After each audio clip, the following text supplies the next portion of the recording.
أعوذ بالله من الشيطان الرجيم بسم الله الرحمن الرحيم ما كان للنبي والذين آمنوا أن يستغفروا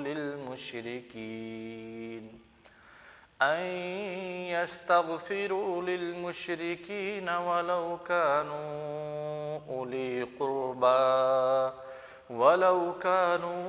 أولي قربى من بعد ما تبين لهم أنهم أصحاب الجحيم وما كان استغفار إبراهيم لأبيه إلا عن موعدة وعدها إياه فلما تبين له أنه عدو لله تبرأ منه إن إبراهيم لأواه حليم وما كان الله ليضل قوما بعد إذ هداهم حتى يبين لهم ما يتقون إن الله بكل شيء عليم إن الله له ملك السماوات والأرض يحيي ويميت وما لكم من دون الله من ولی ولا نصیر۔ سورۃ التوبہ کی آیت نمبر 113، 114، 115 اور 116۔ ان آیات کا دراسہ انشاءاللہ آج اور یوم السبت سنیچر کے دن ہم کریں گے۔ ان آیات میں اللہ تبارک و تعالی نے مسلمانوں کو مشرکین کے حق میں طلب مغفرت سے منع فرمایا ہے۔ در حقیقت جو صورت براءہ ہے سورۃ التوبہ ہے۔ سورۃ التوبہ کا جو بنیادی محور ہے وہ مشرکین سے ہر حال میں مقاطعہ ہے کہ مشرکین سے قطع تعلقی آپ کیسے کریں، یا مشرکین سے قطع تعلقی کرنا آپ کے لیے کتنا ضروری ہے۔ تو جس طرح سے مشرکین اور منافقین سے قطع تعلقی ان کی زندگی میں کرنا ضروری ہے، ویسے ہی اگر مشرکین وفات پا جاتے ہیں، چاہے وہ ہمارے بھائی ہوں، بہن ہوں، ماں باپ ہوں، ہمارے رشتہ دار ہوں، تو وفات پانے کے بعد بھی ان سے قطع تعلقی ضروری ہے۔ اسی کا بیان ہے ان آیات میں۔ مفسرین کرام رحمہم اللہ نے اس آیت کا وَمَا كَانَ لِلنَّبِيِّ وَالَّذِينَ آمَنُوا أَن يَسْتَغْفِرُوا لِلْمُشْرِكِينَ کئی اسباب نزول کا ذکر کیا ہے۔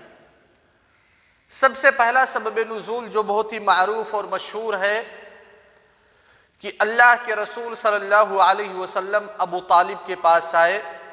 ابو طالب اپنی زندگی کی آخری سانسیں گن رہے تھے۔ یہ روایت موجود ہے مسند امام احمد بن حنبل، صحیح بخاری، صحیح مسلم، مصنف ابن ابی شیبہ وغیرہ میں۔ کہتے ہیں کہ اللہ کے رسول صلی اللہ علیہ وسلم ابو طالب کے پاس آئے اور ابو طالب کے پاس ابو جہل اور عبداللہ بن ابی امیہ بیٹھے ہوئے تھے۔ اللہ کے رسول صلی اللہ علیہ وسلم نے اپنے چچا ابو طالب سے کہا، اے میرے پیارے چچا، قل لا الہ الا اللہ، آپ لا الہ الا اللہ کا اقرار کر لیجئے، میں آپ کے اس اقرار کو اللہ تبارک و تعالیٰ کے سامنے بطور حجت پیش کروں گا کہ آپ کی خطاؤں کو اللہ تبارک و تعالیٰ معاف فرما دے۔ وجہ یہ تھی کہ ابو طالب نے نبی صلی اللہ علیہ وسلم، محمد صلی اللہ علیہ وسلم اور اسلام کی خدمت دل و جان سے کی تھی۔ اسی لیے آپ صلی اللہ علیہ وسلم چاہتے تھے کہ ابو طالب کا انتقال